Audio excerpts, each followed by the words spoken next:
Welcome, welcome, welcome, everybody. It is Wednesday, February 11th, 2 p.m. Pacific, 5 p.m. Eastern, or whatever time it happens to be where you are because you are watching us right now. It is time for our Unlimited Wisdom special series, Outwitting the Devil. It's a book by Napoleon Hill, but today we are featuring Mr. Dana Scranton. Now, why do we bring in Dana? Because Dana has done this before with us with a series that we did on the science of getting rich. And we were so impressed that we had to bring him back for Outwitting the Devil. And it was also his idea to do this. So, a little bit about Dana. He has studied at the University of Wyoming, Northwest College, and Stanford University. And he works at making a difference, teaching people how to create an entrepreneurial lifestyle of fun, profit, freedom, and impact. And his famous quote that we have been saying every single week because it is so true, and especially when you watch and you follow Dana, you get this. My purpose in life is to help people create an authentic life of freedom of their choosing on their terms. So, let's get started with our next chapter of Outwitting the Devil, a book by Napoleon Hill featuring Dana Scranton. Okay. Anyway, last week we met the devil. Napoleon started interviewing this evil dude, and so we got an idea who he was, what his mission in life is. He's a form of energy. You can personify him if you wish, but he's a form of energy. He's the negative part of the energy spectrum, where God is the positive, and so this is which he calls his opposition. But anyway, this devil, whether imaginary or real, has the mission of occupying the minds and the souls of everybody on earth. So he basically owns them. And Napoleon is cross-examining him with a series of questions.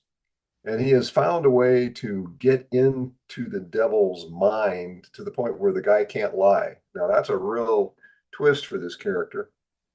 But he is now in the point where Napoleon has got him down on the mat, so to speak, and he is getting ready now to really go after him. And that's what we're going to be seeing today. In the last episode, like I say, they went back and forth as Napoleon trying to get him to admit who he was, what his mission was, and started talking about some of his evil tools. Well, today we're going to learn about the single most important weapon that the devil uses. And as kind of a prelude to that, I want to go over some slides just to get you thinking before we get into it, because it gets going pretty intense. So let me see if I can wind that up for you. And we'll go ahead and get the share going. Okay, now with any luck, you ought to see my slides. We got it. Okay. So today, what is going to be revealed is the number one weapon that the devil uses. And it's called drifting. And the reason I want to go over this slide deck is because there's some things that I think would be beneficial if you got them planted inside your head. First of all, what is a drifter? A drifter is one who permits himself to be influenced and controlled by circumstances outside of his own mind. A drifter is one who doesn't know what he wants from life and spends all of his time getting just that. Now, I don't know about you, but I know several people who fit that category. And if the devil's statistics are right, he claims 98% of the people that he controls on this planet probably are drifters of one sort or another. So that's the number one weapon, is drifting. And how does he get people to drift?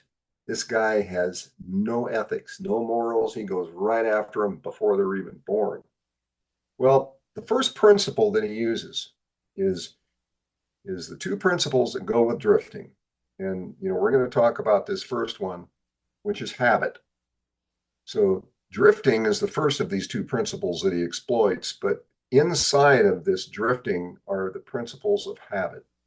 The second principle is going to be revealed later. I'm not going to disclose that one. And these two put together are really critical to the devil.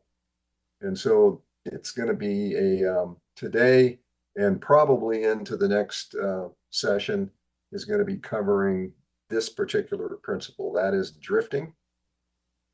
Now, most people drift, and you may not really think of it that way. If we go back up and look at this definition, you're saying, well, I don't drift, but we all do. To a certain extent, we all have a drifting element in our lives. And so the trick is really to identify it and make it go away. You have to recognize drifting and correct your course before it gets you. And the devil's going to tell you why. Now, I tend to look at it this way: adrift on a vast ocean of ambiguity. That's what the devil wants. He wants you in a patched up raft out on the ocean against the elements, no land in sight. That's his idea of a good time. So I'm going to give you a few quotes here, and these are mine. These are part of a little primer that I'm writing that just breaks this down into a more in your face kind of approach. So this first one: you didn't choose a destination. You didn't pack a compass. You didn't map the stars. You didn't build an oar. You simply stepped onto the water because it was easier than deciding where to go. At first, it feels like freedom, no pressure, no commitments, no hard choices, but that feeling is the first deception. Drifting is not freedom. It is surrender disguised as relief. Now, if you put all that together, now it starts to be a little more personal. And so the people that you know, the people we're trying to help in this community, by reaching out and helping them to build their authentic lives of freedom, a lot of them fall into this category. Every day is like being in a raft drifting on the ocean. They look for, how many people do you know, especially some of the younger generations, not to be biased, but the evidence is there. No pressure, no commitments, no hard choices. Well, there's a price to be paid for that. So this is kind of the metaphor that I came up with, just to kind of explain it. But that ocean is not empty. It's crowded. It has currents that move beneath the surface, trends, ideologies, appetites of various forms, fears, one of the biggest things the devil uses against people, entertainment, outrage cycles, the cycles of rage, groupthink, addiction loops, approval seeking, identity confusion, and on and on. And the winds of the people who drift change by the hour. Let's face it, we're faced with the headlines, the media, the constant flow of information and negativity, social pressure, financial stress, opinions of other people who don't carry your consequences. That's a very important concept. People who get wrapped around approval seeking don't understand that the people that are influencing them with their opinions aren't responsible for the consequences of them absorbing that. So if you're not steering your own ship, you're still being moved, just not by you. And that's the weapon that the devil wants to use. Now, some of this is more human than it is devil, so to speak. It's the things we do to ourselves. But the question you have to ask is, do we really do it to ourselves, or do we allow it to be done? Kind of the same thing. So here's another quote: the devil loves drifting, not because drift looks evil. Drift looks ordinary. That's the problem. Drift looks like I'll figure it out later. Drift looks like I'm just taking a break. Drift looks like I'm keeping my options open. How many times have you heard that one? Drift looks like I'm not ready. Drifting is a life spent in a delusional, passive state where things happen to me. The world does this to me. I can't. It's too late. I'll wait. Maybe someday. And someday never comes. And the destination at which you are to arrive never comes. You just never get there. So then we have This one. One day you feel motivated, so you paddle for an hour. The next day you don't. So you lie down and watch the sky. Your feelings become the captain. I feel like this, I feel like that. Your impulses become the navigation system. You get a wild hair up, I'm going to go for a burger at McDog Foods, or, I'm going to go down and the sun on the beach. And because there's no destination out in the middle of the ocean, you drift from mood to mood, from distraction to distraction, from one identity costume to another, collecting all these experiences, but not building a life worthy of the ultimate judgment, which is well done. And Robert knows that one very well. So drifting is an illusion of your life of habits being acceptable and comfortable because it is unmeasured. Think about that. When you're drifting, as I've, described, there's nothing to measure. And because there's nothing to measure, it feels pretty good.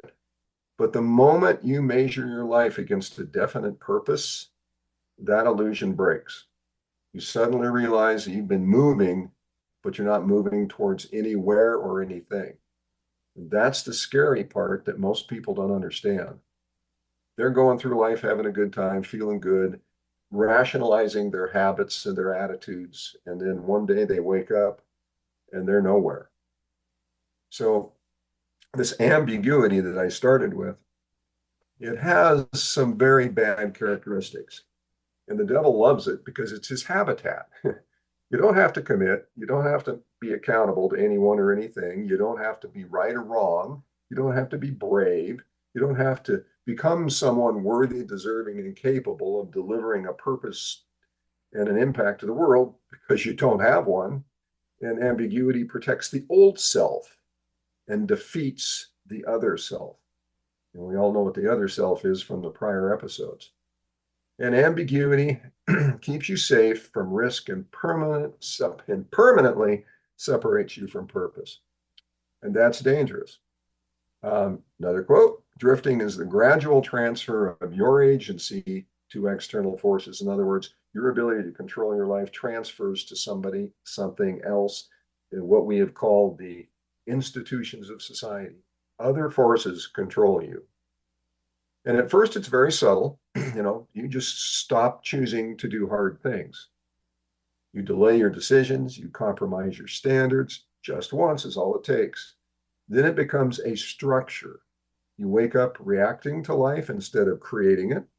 You don't steer the day steers you. You don't shape your mind. Your environment shapes it, and that environment is going to show up here in just a few minutes. And because the ocean is endless in this metaphor, you tell yourself you still have time. And then you don't. You don't have any time left. So the devil, he says this. I think this is the last slide. Yep, that's the last one. After people are born, I make use of what you earthbound called environment as a means of controlling them. This is where the principle of habit enters. The mind is nothing more than the sum total of one's habits. So the reason I went through all of this is to kind of prep you and to get you thinking now that the devil's about to speak, because he's going to unload a whole cache of information. And what I've just kind of given you, most of it in my own words, I hope will help you get a better comprehension for what this guy's up to, but moreover, what the symptoms are that you can help correct in the world through your own efforts, through your own personal development, that can then help us collectively, make the world a better place. So with that said, okay, Craig, you and Robert can punch the button.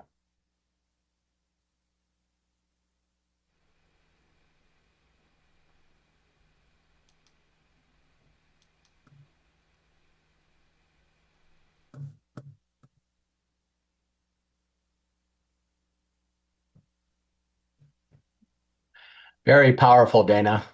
Thank you. Yeah. Chapter 4 Drifting with the Devil. Mr. Earthbound has the power to force the devil to answer his questions. His own knowledge of independent thought and lack of fear are his weapons to force this confession. Tell me first about your most clever trick, the one you use to ensnare the greatest number of people. If you force me to give away this secret, it will mean my loss of millions of people now living, and still greater numbers of millions as yet unborn. I beg of you, permit me to pass this one question unanswered. So His Majesty the Devil fears a mere humble earthbound creature? Is that right? It is not right, but it is true. You have no right to rob me of my most necessary tool of trade. For millions of years I have dominated earthbound creatures through fear and ignorance. Now you come along and would destroy my use of these weapons by forcing me to tell how I use them. Do you not realize that you will break my grip on every person who heeds this confession you are forcing from me? Have you no mercy? Have you no sense of humor? Have you no sportsmanship? Stop stalling and start confessing. Who are you to ask mercy of one whom you would destroy if you could? Who are you to talk of sportsmanship and a sense of humor? You, who by your own confession have set up a living hell on earth, where you punish innocent people through their fears and ignorance. As for minding my own business, that is just what I'm doing when I force you to tell how you control people through their own minds. My business, if it can be called a business, is helping to unlock the doors of the self-made prisons in which men and women are confined because of the fears you have planted in their minds. My greatest weapon over human beings consists of two secret principles by which I gain control of their minds. I will speak first of the principle of habit, through which I silently enter the minds of people. By operating through this principle, I establish, I wish I could avoid using this word, the habit of drifting. When a person begins to drift on any subject, he is headed straight toward the gates of what you earthbound call hell.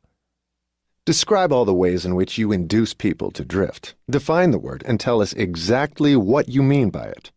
I can best define the word drift by saying that people who think for themselves never drift, while those who do little or no thinking for themselves are drifters.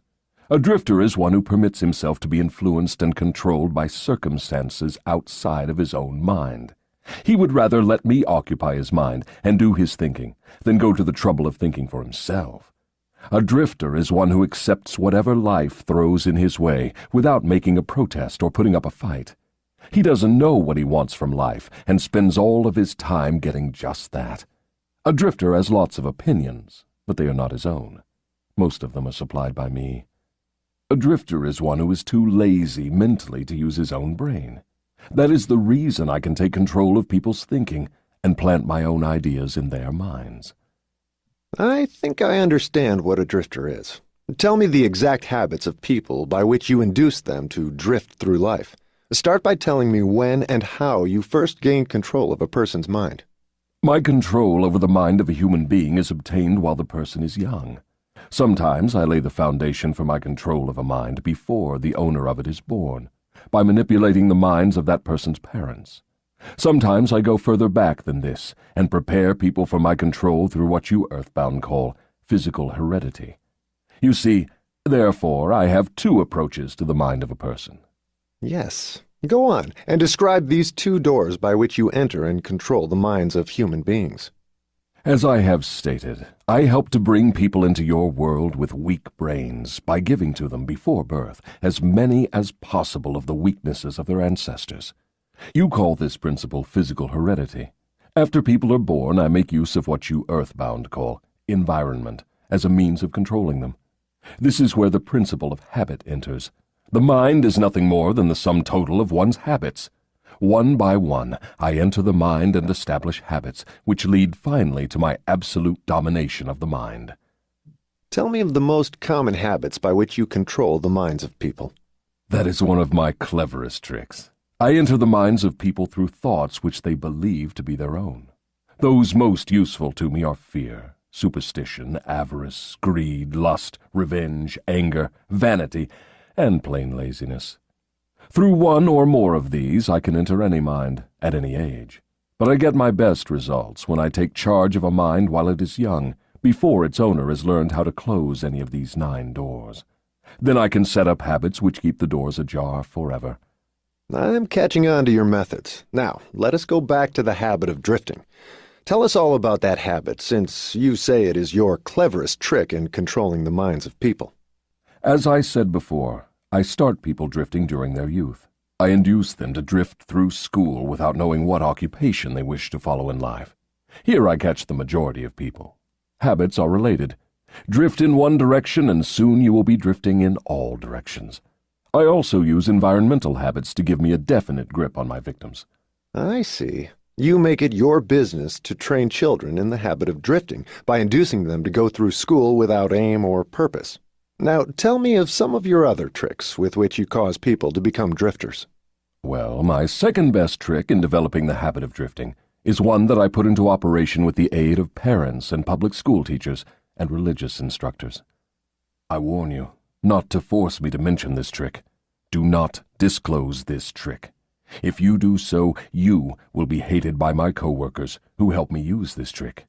If you publish this confession in book form, your book will be barred from the public schools. It will be blacklisted by most of the religious leaders. It will be hidden from children by many parents.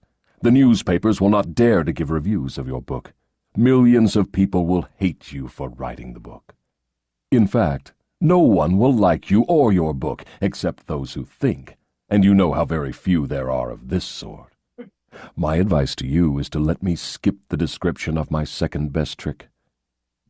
The author knew this opinion would be one of the most controversial aspects of his book. In fact, his wife was so concerned about how it would be received that she made him promise that he would not publish it.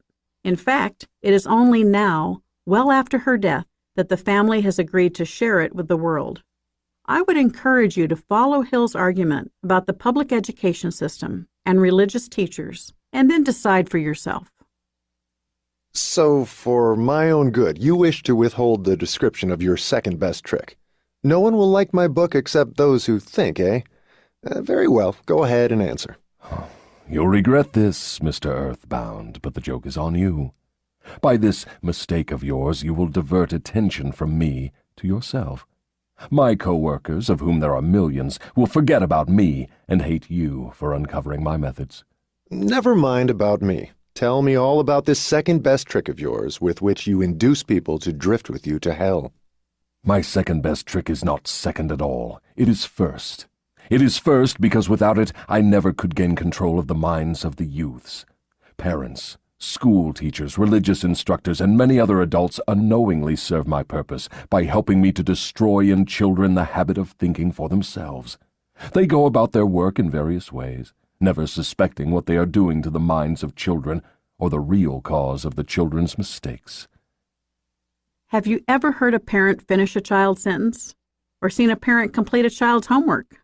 Remember those science fairs at school where it was obvious the kids had a lot of outside help with their science projects? Mom and Dad may have helped a little too much, but deep down they know that their child appreciates the help and recognizes what great parents they are, right? Actually, the child may be thinking, Mom and Dad don't think I can do it on my own, so why bother? Eventually, this parental help will destroy the child's self-confidence. By allowing children to be truly in charge, parents will help their kids develop the habit of thinking for themselves. I can hardly believe you, Your Majesty. I've always believed that children's best friends were those closest to them, their parents, their school teachers, and their religious instructors. Where would children go for dependable guidance if not to those who have charge of them? That is where my cleverness comes in. There is the exact explanation of how I control 98% of the people of the world. I take possession of people during their youth, before they come into possession of their own minds, by using those who are in charge of them. I especially need the help of those who give children their religious instruction, because it is here that I break down independent thought and start people on the habit of drifting, by confusing their minds with unprovable ideas concerning a world of which they know nothing. It is here also that I plant in the minds of children the greatest of all fears, the fear of hell. I understand that it is easy for you to frighten children with threats of hell, but how do you continue to make them fear you and your hell after they grow up and learn to think for themselves? Children grow up, but they do not always learn to think for themselves. Once I capture the mind of a child through fear, I weaken that child's ability to reason and to think for himself, and that weakness goes with the child all through life. Is that not taking unfair advantage of a human being by contaminating his mind before he comes into full possession of it? Everything is fair that I can use to further my ends. I have no foolish limitations of right and wrong. Might is right with me. I use every known human weakness to gain and keep control of the human mind. I understand your devilish nature. Now, let us get back to further discussion of your methods of inducing people to drift to hell here on earth. From your confession, I see that you take charge of children while their minds are young and pliable. Tell me more of how you use parents, teachers, and religious leaders to ensnare people into drifting. One of my favorite tricks is to coordinate the efforts of parents and religious instructors so they work together in helping me to destroy the children's power to think for themselves. I use many religious instructors to undermine the courage and power of independent thought of children by teaching them to fear me. But I use parents to aid the religious leaders in this great work of mine. How do parents help religious leaders destroy their children's power to think for themselves? I never heard of such a monstrosity. I accomplish this through a very clever trick. I cause the parents to teach their children to believe as the parents do in connection with religion, politics, marriage, and other important subjects. In this way, as you can see, when I gain control of the mind of a person, I can easily perpetuate the control by causing that person to help me fasten it upon the minds of his offspring. In what other ways do you use parents to convert children into drifters? I cause children to become drifters by following the example of their parents, most of whom I have already taken over and bound eternally to my cause. In some parts of the world, I gain mastery over children's minds and subdue their willpower in exactly the same way that men break and subdue animals of lower intelligence. It makes no difference to me how a child's will is subdued, as long as it fears something. I will enter its mind through that fear and limit the child's power to think independently. The devil will enter a child's mind through fear and then limit the child's power to think independently. I can remember the many religious leaders I have known in the past and instantly divide them between fear-based instructors and faith-based instructors. In fact, I still get a chill from reliving the fire and brimstone of some of the fear-based sermons I heard as a child. In contrast, I remember the uplifted feeling of hope and courage from the faith-based sermons. Hill's words of wisdom certainly ring true for me. Does fear then paralyze independent thought? It seems that you go out of your way to keep people from thinking. Yes, accurate thought is death to me. I cannot exist in the minds of those who think accurately. I do not mind people thinking as long as they think in terms of fear, discouragement, hopelessness, and destructiveness. When they begin to think in constructive terms of faith, courage, hope, and definiteness of purpose, they immediately become allies of my opposition and are therefore lost to me. I'm beginning to understand how you gain control of the minds of children through the help of their parents and religious instructors, but I do not see how the school teachers help you in this damnable work. School teachers help me gain control of the minds of children, not so much by what they teach the children, as because of what they do not teach them. The entire public school system is so administered that it helps my cause by teaching children almost everything except how to use their own minds and think independently. I live in fear that someday some courageous person will reverse the present system of school teaching and deal my cause a death blow by allowing the students to become the instructors, using those who now serve as teachers only as guides to help the children establish ways and means of developing their own minds from within. When that time comes, the school teachers will no longer belong to my staff. Here is the essence of Hill's critique of public education, written in 1938. Do you agree with him? Think of young children during kindergarten and first grade.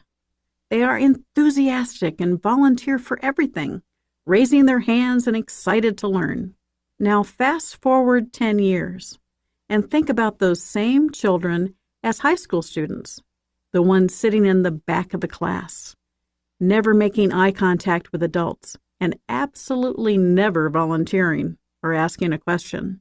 They have disengaged from the learning process. What happened to these children? 10 years of schooling. They perceive that to make an error will subject them to ridicule and scorn. So they cease to participate in order to protect themselves. They are taught that the solutions to all problems and conflicts lie not in their own hands and minds, but in the hands and mind of the teacher, the representative of the authorities. To act independently in the face of conflict brings swift rebuke and reprisal from the teacher. The children are thus discouraged from independent thought and indoctrinated with the concept that they are incapable of resolving their own problems. While there are many excellent teachers, Hill's critique seems validated by the state of education today. If you agree with Hill, what do you think we can do about it? One thing we should do is seek out those teachers and schools who encourage independent thought in their students and applaud them for their courage. I was under the impression that the purpose of all schooling was to help children to think. That may be the purpose of schooling, but the system in most of the schools of the world does not carry out the purpose. School children are taught not to develop and use their own minds, but to adopt and use the thoughts of others. This sort of schooling destroys the capacity for independent thought, except in a few rare cases where the children rely so definitely upon their own willpower that they refuse to allow others to do their thinking. Accurate thought is the business of my opposition, not mine. What relationship, if any, has your opposition with the homes, the churches, and the schools? Your reply to this question should be interesting. Here is where I make use of some more of my clever tricks. I cause it to appear that everything done by the parents, the school teachers, and the religious instructors is being done by my opposition. This diverts attention from me, while I manipulate the minds of the young. When religious instructors try to teach children the virtues of my opposition, they generally do so by frightening them with my name. That is all I ask of them. I kindle the flame of fear into proportions which destroy the child's power to think accurately. In the public schools, the teachers further my cause by keeping the children so busy cramming non-essential information into their minds, they have no opportunity to think accurately or to analyze correctly the things their instructors teach them. Do you claim for your cause all those who are bound by the habit of drifting? No. Drifting is only one of my tricks through which I take over the power of independent thought. Before a drifter becomes my permanent property, I must lead him on and ensnare him with another trick. I will tell you about this other trick after I finish describing my methods of converting people into drifters. Do you mean you have a method by which you can cause people to drift so far away from self-determination that they can never save themselves? Yes, a definite method, and it is so effective it never fails. Do I understand you to claim your method is so powerful your opposition cannot reclaim those whom you have permanently ensnared through drifting? I claim just that. Do you think I would control so many people if my opposition could prevent me? Nothing can stop me from controlling people except people themselves. Nothing can stop me except the power of accurate thought. People who think accurately do not drift on any subject. They recognize the power of their own minds. Moreover, they take over that power and yield it to no person or influence. Go ahead and tell me more of the methods by which you cause people to drift to hell with you. I cause people to drift on every subject through which I can control independent thought and action. Take the subject of health, for example. I cause most people to eat too much food, and the wrong sort of food. This leads to indigestion and destroys the power of accurate thought. If the public schools and the churches taught children more about proper eating, they would do my cause irreparable damage. Marriage. I cause men and women to drift into marriage without plan or purpose designed to convert the relationship into harmony. Here is one of my most effective methods of converting people into the habit of drifting. I cause married people to bicker and nag one another over money matters. I cause them to quarrel over the bringing up of their children. I engage them in unpleasant controversies over their intimate relationships and in disagreements over friends and social activities. I keep them so busy finding fault with one another that they never have time to do anything else long enough to break the habit of drifting. Occupation. I teach people to become drifters by causing them to drift out of school into the first job they can find, with no definite aim or purpose except to make a living. Through this trick, I keep millions of people in fear of poverty all their lives. Through this fear I lead them slowly but surely onward until they reach the point beyond which no individual ever has broken the drifting habit. Savings. I cause people to spend freely and to save sparingly, or not at all, until I take complete control of them through their fear of poverty. Environment. I cause people to drift into inharmonious and unpleasant environments in the home, in their places of occupation, in their relationship with relatives and acquaintances, and to remain there until I claim them through the habit of drifting. Dominating thoughts. I cause people to drift into the habit of thinking negative thoughts. This leads to negative acts and involves people in controversies and fills their minds with fears, thus paving the way for me to enter and control their minds. When I move in, I do so by appealing to people through negative thoughts which they believe to be their own. I plant the seeds of negative thought in the minds of people through the pulpit, the newspapers, the moving pictures, the radio, and all other popular methods of appeal to the mind. I cause people to allow me to do their thinking for them because they are too lazy and too indifferent to think for themselves. I conclude from what you say that drifting and procrastination are the same. Is that true? Yes, that is correct. Any habit which causes one to procrastinate, to put off reaching a definite decision, leads to the habit of drifting. I cause people to allow me to do their thinking for them because they are too lazy and too indifferent to think for themselves. Laziness plus indifference equals procrastination equals drifting. This describes a true drifter as defined by Hill. Since I have been a true procrastinator for most of my life, this hits a little too close to home for me. I like to use the excuse that I work best under pressure, but that is all it is, an excuse for why I procrastinate. Can you think of examples in your own life when laziness and indifference led you off your path to success? When an opportunity slipped through your fingers because you were too slow to seize it in time? Is man the only creature who drifts? Yes. All other creatures move in response to definite laws of nature. Man alone defies nature's laws and drifts when he wills. Everything outside the minds of men is controlled by my opposition, by laws so definite that drifting is impossible. I control the minds of men solely because of their habit of drifting, which is only another way of saying that I control the minds of men only because they neglect or refuse to control and use their own minds. This is getting to be pretty deep stuff for a mere human being. Let us get back to the discussion of something less abstract.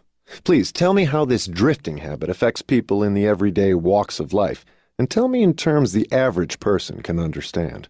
I would prefer to keep this interview up among the stars. No doubt you would. That would save you from being exposed. But let us come back to Earth. Tell me now what drifting is doing to us as a nation here in the United States. Frankly, I may as well tell you that I hate the United States as only the devil can hate. That is interesting. What is the cause of this hatred? The cause was born on July 4, 1776, when 56 men signed a document which destroyed my chances of controlling the nation. You know that document as the Declaration of Independence. Had it not been for the influence of that damnable document, I would now have a dictator running the country, and I would stop this right to free speech and independent thought that is threatening my rule on earth. Am I to understand from what you say that nations controlled by self-appointed dictators belong in your camp? There are no self-appointed dictators. I appoint them all. Moreover, I manipulate them and direct them in their work. Nations run by my dictators know what they want and take it by force. Look what I have done through Mussolini in Italy. Look what I am doing through Hitler in Germany. Look what I am doing through Stalin in Russia. My dictators run those nations for me because the people have been subdued through the habit of drifting. My dictators do no drifting. That is why they rule for me the millions of people under their control. What would happen if Mussolini, Stalin, and Hitler turned traitors and disavowed you and your rule? That will not happen because I have them too well bribed. I am paying each of them with the sop of his own vanity, by making him believe he is acting on his own account. That is another trick of mine. Let us come back to the United States and learn something of what you are doing to convert people into the habit of drifting. Right now I am paving the way for a dictatorship by sowing the seeds of fear and uncertainty in the minds of the people. Through whom are you carrying on your work? Mainly through the president. I am destroying his influence with the people by causing him to drift on the question of a working agreement between employers and their employees. If I can induce him to drift for another year, he will be so thoroughly discredited I can hand over the country to a dictator. If the president continues to drift, I will paralyze personal freedom in the United States, just as I destroyed it in Spain, Italy, Germany, and England. In 1938, when Hill was writing this manuscript, the president was Franklin D. Roosevelt. Are the devil's comments applicable today? Do you think Hill might write the same words today as he wrote 70 years ago? What you say leads me to the conclusion that drifting is a weakness which inevitably ends in failure, whether among individuals or nations. Is that your claim? Drifting is the most common cause of failure in every walk of life. I can control anyone whom I can induce to form the habit of drifting on any subject. The reason for this is twofold. First, the drifter is just so much putty in my hands, to be molded into whatever pattern I choose, because drifting destroys the power of individual initiative. Second, the drifter cannot get help from my opposition, because the opposition is not attracted to anything so soft and useless. Is that why a few people are wealthy while the majority of people are poor? That is exactly the reason.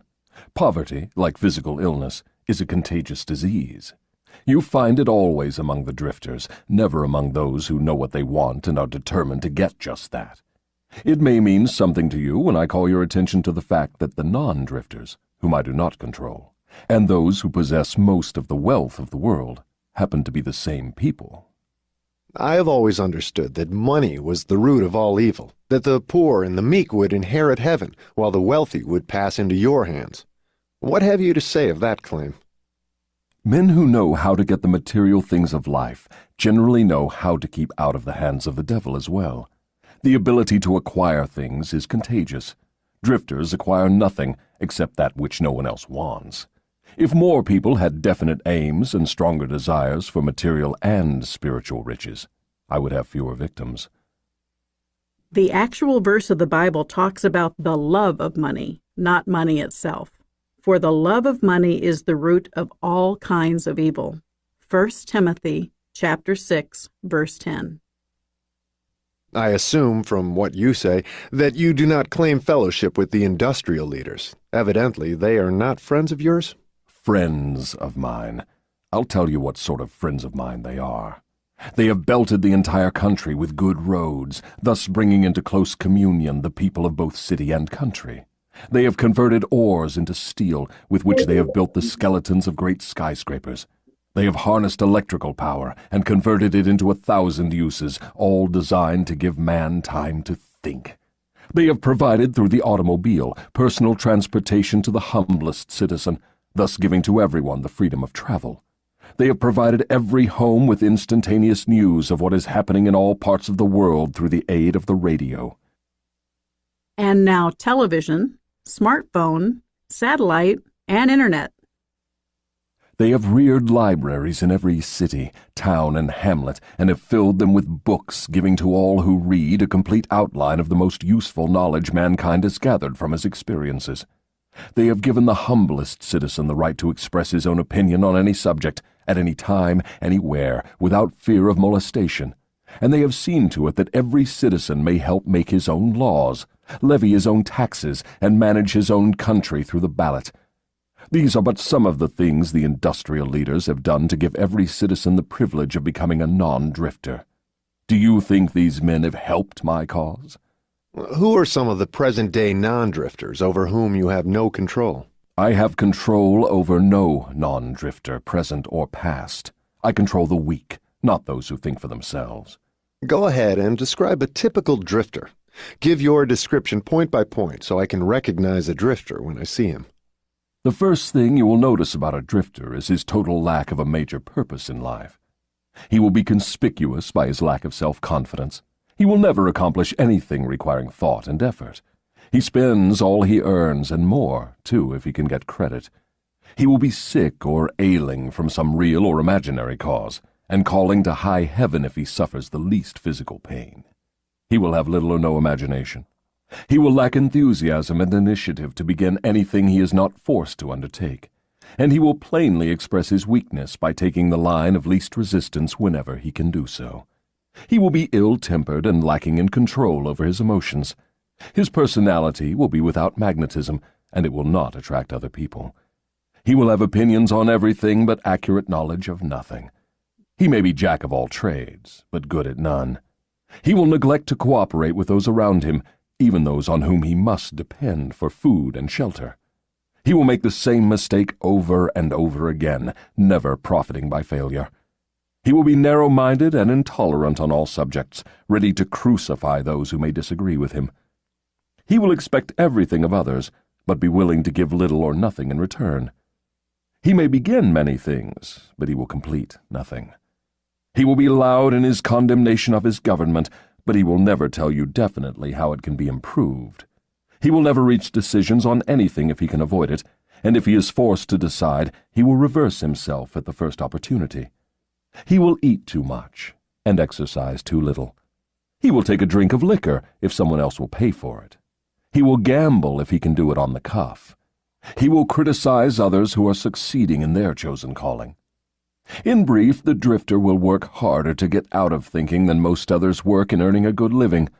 He will tell a lie rather than admit his ignorance on any subject. If he works for others, he will criticize them to their backs and flatter them to their faces. You have given me a graphic description of the drifter. Please now describe the non-drifter so that I may recognize him on sight. The first sign of a non-drifter is this: he is always engaged in doing something definite, through some well-organized plan which is definite. He has a major goal in life toward which he is always working, and many minor goals, all of which lead toward his central scheme. The tone of his voice, the quickness of his step, the sparkle in his eyes, the quickness of his decisions clearly mark him as a person who knows exactly what he wants and is determined to get it, no matter how long it may take, or what price he must pay. If you ask him questions, he gives you direct answers and never falls back on evasions or resorts to subterfuge. He extends many favors to others, but accepts favors sparingly, or not at all. He will be found up front, whether he is playing a game or fighting a war. If he does not know the answers, he will say so, frankly. He has a good memory, never offers an alibi for his shortcomings. He never blames others for his mistakes, no matter if they deserve the blame. He used to be known as a go-getter, but in modern times he is called a go-giver. You will find him running the biggest business in town, living on the best street, driving the best automobile, and making his presence felt wherever he happens to be. He is an inspiration to all who come into contact with his mind. The major distinguishing feature of the non-drifter is this: he has a mind of his own and uses it for all purposes. Can you think of someone you know who fits this description?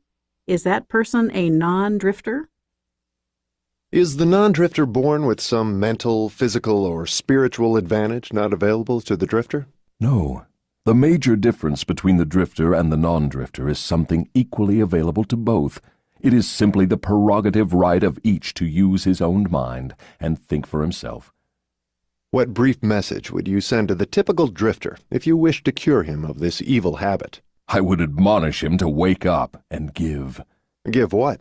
Some form of service useful to as many people as possible.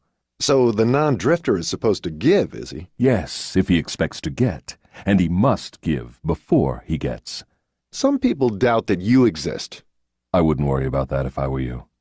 Those who are ready to be converted from the habit of drifting will recognize the authenticity of this interview by its soundness of counsel. The others are not worth the trouble it would take to convert them. Why do you not try to stop me from publishing this confession I'm wringing from you? Because that would be the surest of all ways to guarantee you will publish it. I have a better plan than trying to suppress publication of my confession. I will urge you to go ahead with the publication, then sit back and watch you suffer when some of my faithful drifters begin to make things hot for you. I will not need to deny your story. My followers will do that for me. See if they don't. Knowing that indeed this book was not published for more than 70 years after Hill wrote these words, I am intrigued and anxious to learn what else he will reveal. There are plenty of fireworks still ahead. Chapter 5. Oh man. Wow. That was pretty intense. Wow. Quite a That's all I long, have to say. yeah. Yeah, he has a pretty long list of what a drifter is, doesn't he? Yes. Yeah, there were some interesting analogies in there that just, it's incredible from 1930s, 1920s and 30s, that's really coming from. And here we are in 2026, and gee whiz, little has changed. Yeah. And that creates wonderful opportunities to induce change now that we have the weapon in front of us. So anybody have any thoughts, any questions, ideas, inputs? If you'd like, you can go ahead and raise your hand, and we will go ahead and call on you to share. Easy to do. Put your cursor in the middle of the screen where you see these images. On the bottom is the raise hand button. Click on that, and we'll call on you in the order in which we receive you. Sandy Baker, you're the first one. Let's go ahead and get started with you. Welcome. Hi. So two things hit me really hard. And the first one was, well, this is the second one, so I'll go backwards. The first one that hit me was where he was saying that in the church he gets people to fear. And I have first-hand knowledge of that because when I was going to preschool, or not preschool, when I was going to Sunday school, we were supposed to take our Bible to church, and I forgot, and they had somebody dressed up as the devil who came in and got me. And I never went back to church for the longest time for that. Never ever, because that scared me. And the second one that really got me is he said that sometimes I lay the foundation for my control of mind before the owner of it is even born by manipulating the minds of that person's parents. That I have seen so many times through generational trauma. It can go from grandparent to parent to child. And I've just seen that all over. So I thought that was really interesting that it was in this book too. That's all I had. Well, that's pretty insightful, and that's a real life experience. That was. Awesome, Sandy. Thank you. Sandy, thank you for the share. Wow. Yeah, and I agree that so many insights, so many knowledge bombs in this particular chapter. Coach Bob, go ahead, open up, and please share with us. Dana, thanks again for doing this. I really appreciate it. I just to follow up on Sandy's comment. Yeah, I don't know why they do that, but they add fear into churches so much because my pastor was like that too. If you don't go, you're going to be in trouble. I don't know why they use the fear so much in churches, but that's probably a separate thing. My big comment is I didn't understand why they didn't want to publish this before. What was so bad in the comments, and if so, why didn't they just change that in the publication and get it published? Well, there's a couple of reasons for that. Of course, the original reason was that if you read the book as opposed to just what this, the Audible book is conveying, there's several paragraphs in there that really take it to the politicians, the churches, and so forth. And at the time, in the 30s and the 20s, there was still a pretty big religious movement going on. Protestant was really growing and taking over, and the churches were a big deal. And they were also coming into the fabric of society more and more. So when you run a business and you're a socialite, somebody comes along and writes a book that basically said that the clergy, the teachers, and you as parents, by the way, are all responsible for wrecking your kids' future life and wrecking the community and the state and the country and the world. That's kind of like a stick of dynamite, dropped in your underwear, so to speak. It's that's huge. Why didn't they take it out? Well, I think Napoleon Hill was a radical. He wrote the manuscript. He left it as is. The Napoleon Hill Foundation, which was formed after many years. I think it was formed prior to his death when he was still quite old. But I think they maintained a degree of ethics and did not take it out of the book. Now, there are several things that have been removed out of the audio.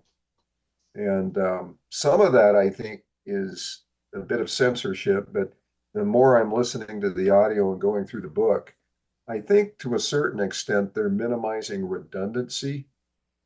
And because some of these themes show up in multiple places. And so, there's some things they've left out and they don't seem to be bringing back out. You have to read the book to find them. But I think they're trying to maintain as close to the theme and the intent of the book as possible without stripping out too much.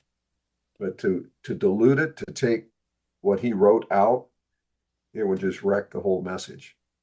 Okay. All right. Thank you. Yeah. And if you look at it, I mean, there were so many things in there. Like if you take the modern generation, what's going on right now?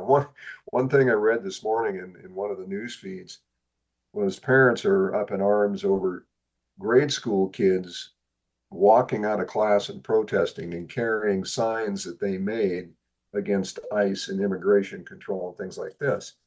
And one of the signs I saw is the typical one, which is immigrants built this country. Well, how does a 10-year-old get that information in their head? You got teachers and the teachers' unions.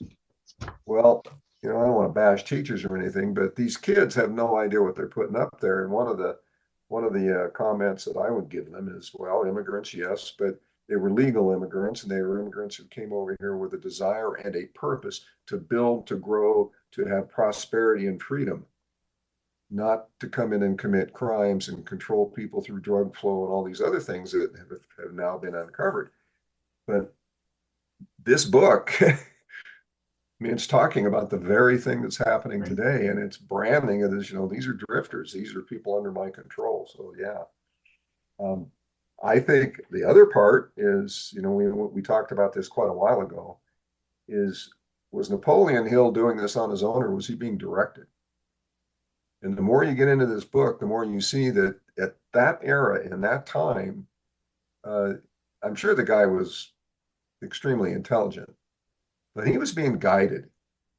His other self and beyond that was teeing up all the shots here. Because I find it somewhat difficult to believe that he could pen this stuff. Of course, maybe it's just history repeats itself and we're creatures of habit. Boy, no pun intended there.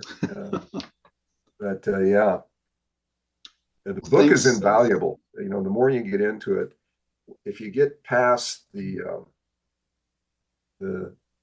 history, when it occurred, the 30s and 20s kinds of thinking and references, this thing is just absolutely applicable. So I appreciate it. Thanks for the insight on that.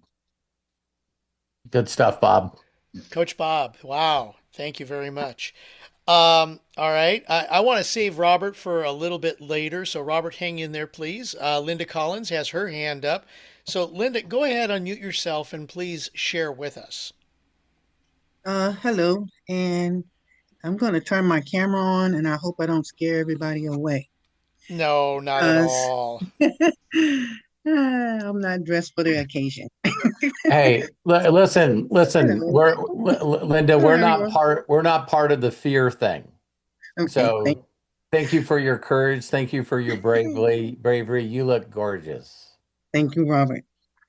And you are handsome as always. Terry, no intent. I'm not trying to take him from you, but you've always been handsome.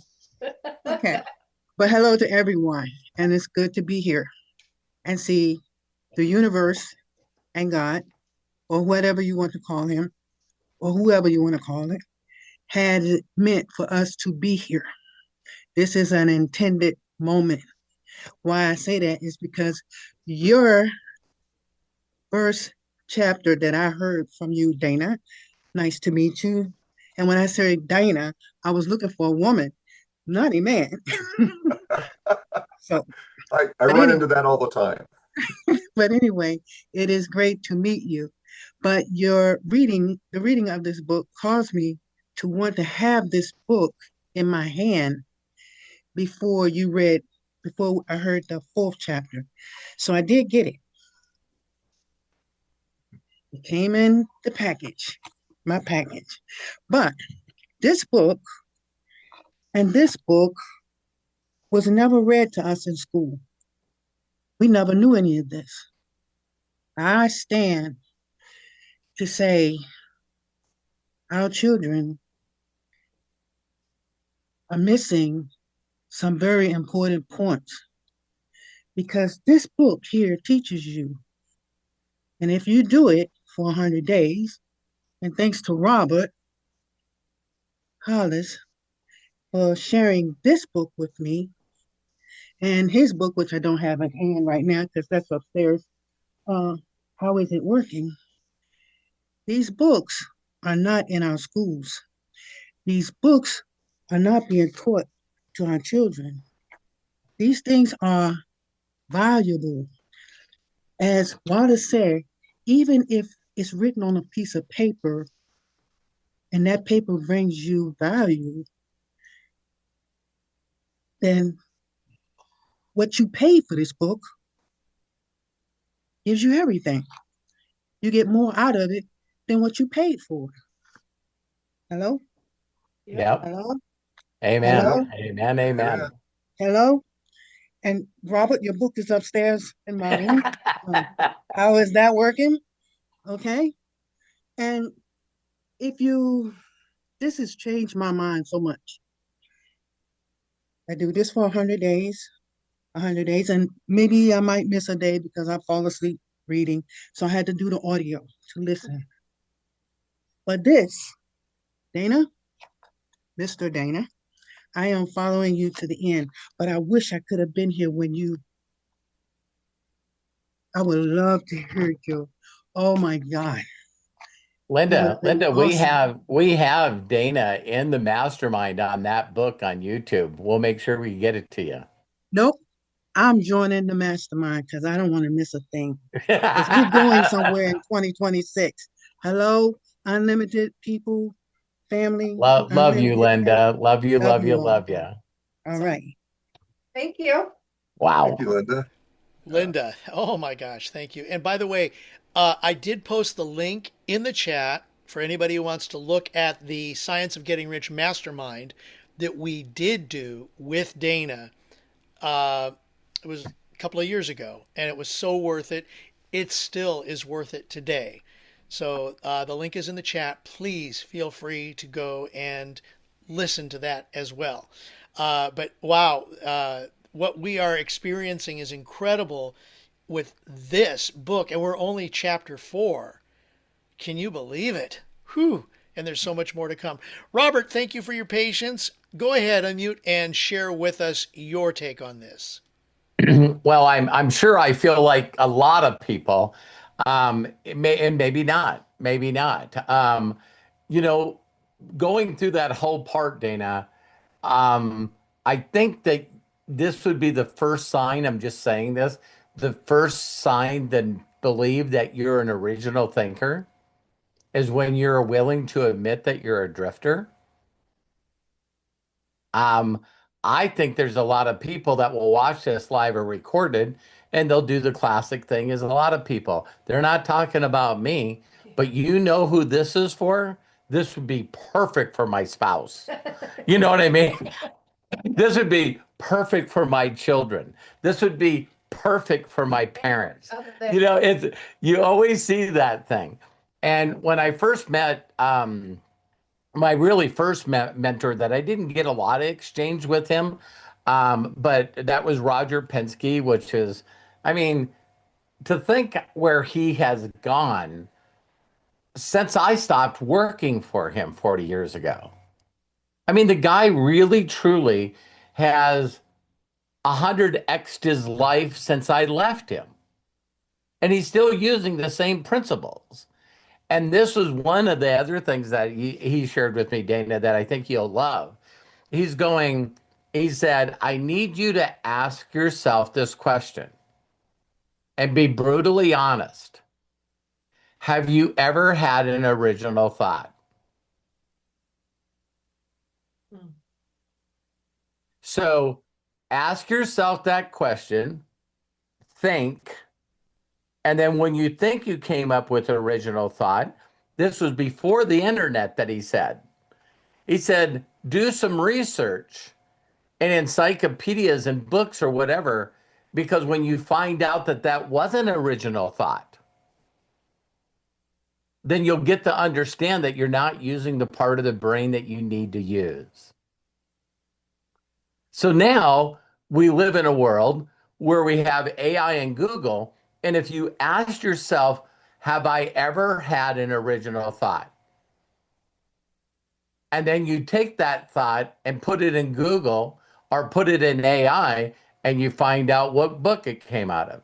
You find out what movie it was quoted in. You find out that it's lyrics in some song or a play. And now all of a sudden you go, wow, maybe I need to focus on original thought. So when he made me do that, it changed who I was, along with the phrase, how do you know that? See, that was another lesson that he beat me up with, that I'm still glad that he beat me up on it. Because now I know there's some people that watch stuff that's on the internet while they're doing doom scrolling. And do you guys realize that my very first thought is this is made up? It's not that, did you see that this happened? My first thought is two. This is wrong. This is not correct. Now, the second thought I have, is it really worth my time to do the research to find out if this is true or not? That answer is always no. There's not too many things that I've ever seen on social media where someone said something and I thought, I bet you this is not correct. I bet you this is fake. Should I do the research to find out if this is true or not? No, because I'd never share it. I just need to move on. And so those are really two things that I got. Is one is admitting that I'm a drifter in a lot of things that I can consistently get gooder and gooder. And then the other thing that I think is very powerful is another thing that he said, is he said, when you realize that the majority of people, he always used to use the 97.3. And the reason that he used 97% of people don't think is because he would always point to this study that may or may, yeah, if it's coming from him, I'm sure it's true. But he said there was a study that was put in some books that, if you put 100 people in a room, that 3 people would raise up throughout that room, regardless of what's happening. So this is where the studies have come from. If you divided the money, took all the money in the world, divided it between everyone, that the top 3% of people would have that money all back in 5 years. Because they would create the stuff that the other people would want to spend money on. Isn't that crazy? So everybody's saying, listen, so we've seen this repeatedly, and not understanding how to think that if someone wins the lottery, 3 years later, they don't have any money because they don't have original thought. You know what I mean? So people go, well, you just take the money and you put it in an investment. Do you know how few people on the planet know how to invest? Yeah. So I tell people all the time that, and this is serious, because I haven't spent my 10,000 hours of mastery in investing. I am the worst investor I know. I tell people, if you hear me say that I invested in something, pull your money out immediately, because it's going to go down from there. And knowing your strengths is also knowing where your weaknesses are. So I've seen a lot of people that, they'll build their business, they'll make millions of dollars, and then they get bored with it. But because they made millions of dollars and they get a lot of accolades, does not make you an expert in another field. So it's hilarious to see the Russell Brunsons and the Brendan Burchards and the Mike Dillards of the world, because they're always on your email list and they're like, hey, I made $100 million. So now I'm going to do something else. And then a few years later, Brendan Burchard sent out an email to everyone on how to lose $100 million. That because now he thought he was a smart investor. He loses his money, and now he's got to go back to what he's mastered. It's really hilarious how we've heard this with athletes, So, just because, you're a Hall of Famer, and got a championship ring on, in basketball doesn't make you a good business person. You know what I mean? This is again, that the ego sort of gets us. But he said that when you really realize that the majority of the people on the planet, he would always say 97, because of this study, whether that study, I've never looked for it, you know what I mean? But apparently it was done by Harvard University, and I don't remember if it was actually talked about in Think and Grow Rich, but that might be something. But he would say that 97% of people on the planet would rather die than think. And so when he said this to me, I knew I wasn't a 3%er. So I can see how a chapter like this can really hit you, because for you to say that you haven't had an original thought, for you to say that you don't have a skill of accurate thinking, right? That you are part of this drifting group. That's very difficult. I'm sure that there's a lot of people out there that are part of some kind of AA group, that's why they have you stand in front of the room and say, "Hi, I'm Robert Hollis. I'm an overthinker." Or that's what I said in Daily Wisdom today. So today I get to say, "Hi, my name is Robert Hollis and I'm a drifter." Because you can't change what you won't acknowledge. Mm-hmm.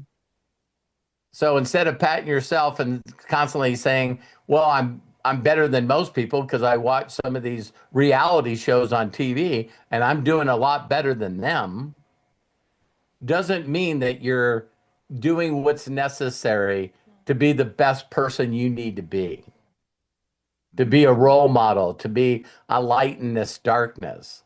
And I really appreciate a lot of people that said, "Well, Robert is this guy." and I know that based on what I'm learning from you, Dana, I'll be better at being that guy.